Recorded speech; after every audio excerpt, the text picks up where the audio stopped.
ഇന്നലെ കസിൻ്റെ വീട്ടിൽ താമസിച്ച് കുറേ പണികളൊക്കെ തീർത്ത് എല്ലാ കാര്യങ്ങളും ഏകദേശം ഫിനിഷ് ചെയ്ത്. കാരണം പ്രിപ്പറേഷനൊക്കെ റൂട്ടിൽ നടന്നുകൊണ്ടിരിക്കുകയാണ്. അപ്പോൾ നാളെയും മറ്റന്നാളും കൂടെ കുറച്ച് സാധനങ്ങളും കൂടെ വാങ്ങിക്കാനുണ്ട്. അപ്പോൾ ഇന്നലെ അടിപൊളിയായിട്ട് താമസിച്ചു, നല്ല രീതിയിൽ ഉറങ്ങി. അപ്പോൾ ഇന്നത്തെ ട്രാവലിംഗ് സ്റ്റാർട്ട് ചെയ്യാൻ നിൽക്കുകയാണ്. ഇന്ന് വടകര എത്തുന്നതിൻ്റെ 5 കിലോമീറ്റർ ഇപ്പുറമാണ്. ഇന്ന് തളിപ്പറമ്പ് പിടിക്കണമെന്നാണ് വിചാരിക്കുന്നത്. ഒരു 50 കിലോമീറ്റർ ആ റേഞ്ചിൽ കാണും. തളിപ്പറമ്പയാണ് പിടിക്കാൻ വിചാരിക്കുന്നത്. മച്ചാമാരെ, നമ്മൾ ഏകദേശം മാഹിയിലെത്താനായി. 7 കിലോമീറ്ററും കൂടെ കഴിഞ്ഞാൽ മാഹിയാണ്. അപ്പോൾ നമ്മൾ പോയിക്കൊണ്ടിരിക്കുന്ന സമയത്ത് ഒരു തീപ്പെട്ടിക്കൊള്ളി ഉണ്ടാക്കുന്ന സ്ഥലം കണ്ട സമയത്ത് സൈഡാക്കിയതാണ്. അവിടെ കയറി മാനേജറെ കണ്ടു, അവരോട് പെർമിഷൻ ചോദിച്ചു ഒരു വീഡിയോ എടുക്കട്ടെ എന്ന്. കാരണം തീപ്പെട്ടിക്കൊള്ളി എങ്ങനെ ഉണ്ടാവുന്നതെന്ന് നമുക്കൊന്ന് കാണാമല്ലോ. അപ്പം മെല്ലെ അതിൻ്റെ ഉള്ളിലേക്ക് പോയിക്കൊണ്ടിരിക്കുകയാണ്. വീഡിയോ എടുക്കുന്നതും ഒക്കെ ഒറ്റക്കായതുകൊണ്ട് എന്നെ കാണിച്ച് പറയാൻ പറ്റിയിട്ടില്ല. ഇതൊരു മലയാണോ? മലയല്ല, തീപ്പെട്ടിക്കൊള്ളിയാണ്. തീപ്പെട്ടിക്കൊള്ളി കൂട്ടിയിട്ടതാണ് ഈ കാണുന്നത്. ഇതുവരെ ഇവിടുന്ന് മരം ഇതുപോലെ ആക്കിയതിൻ്റെ ശേഷം എങ്ങോട്ടോ കയറ്റി അയക്കുകയാണ് ചെയ്യുക. അതിൻ്റെ മരുന്ന് കാര്യങ്ങൾ വേറെ സ്ഥലത്തു നിന്നാണ് വെക്കുക. ഇതുപോലെ പാക്കറ്റ് ചെയ്ത് അയക്കുക ചെയ്യുക. ഇതൊക്കെ തീപ്പെട്ടിക്കൊള്ളി അവർ നിരത്തിയിട്ടതാണ്. ഇത് പിന്നീട് വാരി കൂട്ടുക ചെയ്യുക.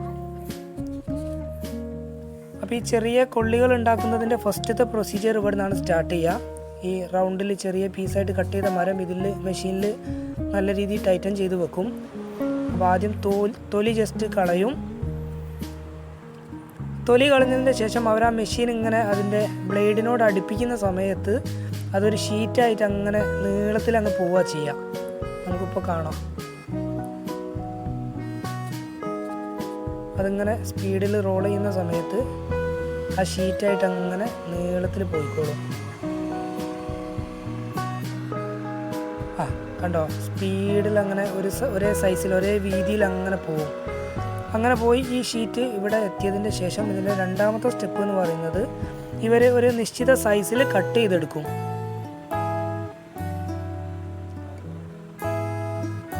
ഒരു നിശ്ചിത വലുപ്പത്തിൽ കട്ട് ചെയ്തതിൻ്റെ ശേഷം ഇത് അടുത്ത ബെഞ്ചിലേക്ക് മാറ്റും. മീൻസ് അടുത്ത ബോക്സിലേക്ക് മാറ്റും.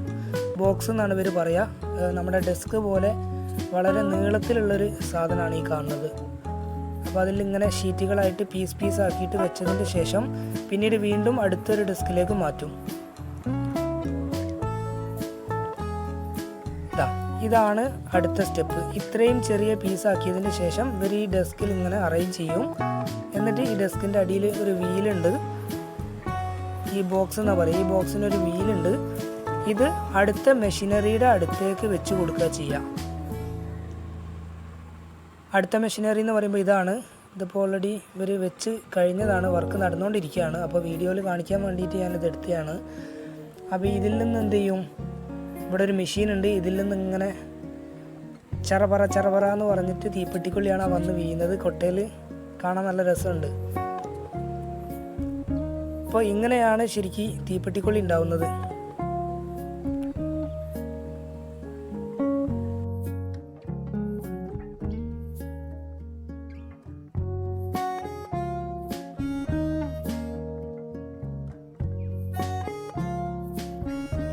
അപ്പോൾ അവിടുന്ന് ഞാൻ മെല്ലെ ഇറങ്ങി പിന്നെ കണ്ണൂർ മുയിപ്പിലങ്ങാടി ബീച്ചിലേക്കൊന്ന് കയറാനുള്ള പരിപാടിയിലാണ്. പോകുന്ന വഴിയിലായതുകൊണ്ട് ഡ്രൈവിംഗ് ബീച്ച് ഉണ്ടല്ലോ, അവിടെ ഒന്ന് കയറിയിട്ട് പോകാമെന്ന് കരുതി. അത്യാവശ്യം ആളുകളുണ്ട്, നല്ല തിരക്കുണ്ടായിരുന്നു. വീഡിയോയിൽ കാണുന്നുണ്ടോയെന്ന് അറിയില്ല. ഞാൻ കയറിയ സമയത്ത് അത്യാവശ്യം ആളുകളുണ്ടായിരുന്നു. കുറേ പേര് വണ്ടിയൊക്കെ ആയിട്ട് വന്നിട്ടുണ്ട്.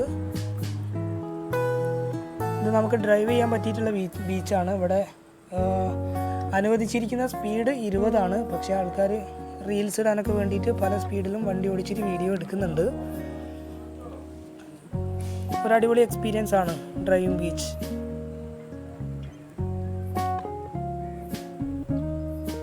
ഇത് ഞാൻ റീൽസ് ഇടാൻ വേണ്ടിയിട്ട് പിന്നെ അവിടുന്ന് കണ്ടുമുട്ടിയ ഒരാളെ കൊണ്ട് വീഡിയോ എടുപ്പിച്ചതാണ്.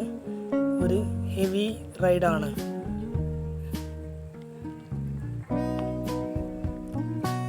വൈകിട്ടുള്ളൊരു സമയം അടിപൊളിയായിരുന്നു. ഇവിടെ സൺസെറ്റിന് ഇവിടെ നിൽക്കണമെന്നുണ്ടായിരുന്നു, പക്ഷേ തളിപ്പറമ്പിൽ എത്തുമോ എന്നുള്ളത് സംശയമാണ്. നമുക്ക് അക്കോമഡേഷൻ പ്രൊവൈഡ് ചെയ്താൽ അവിടെ എത്തുമോ എന്നുള്ളത് സംശയമാണ്. ഒരുപാട് ലേറ്റായി ഇവിടെ നിന്ന് ഇറങ്ങാൻ. അയ്യോ, അത്രയും ലേറ്റായ സമയത്ത് ഭയങ്കര ട്രാഫിക്കും ഉണ്ടായിരുന്നു. പിന്നെ അതുപോലെ നൈറ്റ് റൈഡിങ് വലിയ റിസ്ക്കാണ്. അപ്പോൾ അങ്ങനെ പോയിക്കൊണ്ടിരിക്കുകയാണ്. നല്ലോണം ലേറ്റ് ആയിട്ടുണ്ട്. 8 മണി ആ റേഞ്ചിൽ സമയമായിട്ടുണ്ട്. അപ്പോൾ അങ്ങനെ പോയിക്കൊണ്ടിരിക്കുന്ന സമയത്ത് നമ്മുടെ പിന്നെ കോഴിക്കോട് SM സ്ട്രീറ്റിലൊക്കെ ഉള്ള പോലെ, SM സ്ട്രീറ്റ് എന്ന് പറയാൻ പറ്റില്ല, ഒരു സൈഡിൽ, ഒരു റോഡിൻ്റെ സൈഡിൽ കുറേ ചെറിയ കടകൾ, ഡ്രസ്സ്, ടോയ്സ് അങ്ങനത്തെ സാധനങ്ങളൊക്കെ കണ്ടപ്പോൾ ഒരു വീഡിയോ എടുത്തു.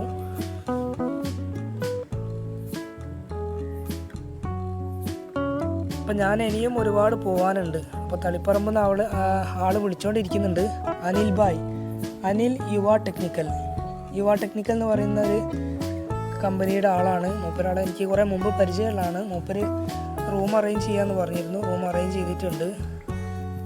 പക്ഷേ എനിക്ക് അവിടെ എത്താൻ പറ്റും തോന്നുന്നില്ല, കാരണം ഞാൻ അത്രയും ലേറ്റായി. അപ്പോൾ ഞാനിവിടെ വളപട്ടണം ഒരു പമ്പിൽ കയറിയിട്ട് ടെൻ്റ് അടിക്കാൻ പെർമിഷൻ വാങ്ങിച്ചു. അപ്പോൾ ഞാൻ ഇവിടെ ട്രിവാൻഡ്രത്ത് നിന്ന് വന്ന 2 പേരെയും കൂടെ പരിചയപ്പെട്ടു, അവരുണ്ട് കൂടെ. അപ്പോൾ ഇവിടെ ടെൻ്റ് അടിക്കാൻ പെർമിഷൻ കിട്ടിയിട്ടുണ്ട്. പക്ഷേ അനിൽ ഭായിനെ വിളിച്ച സമയത്ത് പുള്ളി മൊത്തം അറേഞ്ച് ചെയ്തിട്ടുണ്ട്, റൂം കാര്യങ്ങളൊക്കെ. അങ്ങനെ അതുകൊണ്ട് തന്നെ പിന്നെ മൂപ്പര് നമ്മൾ സൈക്കിൾ ഇവിടെ വെച്ചു. മൂപ്പരാൾ വണ്ടിയിൽ കൂട്ടാൻ വന്നു. ലഗേജ് കാര്യങ്ങളൊക്കെ എടുത്തിട്ട് മൂപ്പരെ കൂടെ പോകാനുള്ള പരിപാടിയിലാണ്. വളരെ ലേറ്റായിപ്പോയി. 9 മണി കഴിഞ്ഞു, 10 മണി ആയി. ഏകദേശം റൂമിലെത്തിയ സമയത്ത് ഇന്നലെ 11 മണി കഴിഞ്ഞു.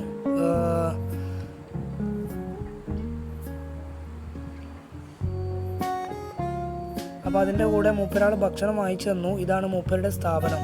ഇന്നത്തെ ഭക്ഷണം, താമസം കാര്യങ്ങളൊക്കെ പ്രൊവൈഡ് ചെയ്തത് പുള്ളിയാണ്. ഒരുപാട് നന്ദിയുണ്ട്. Thank you so much.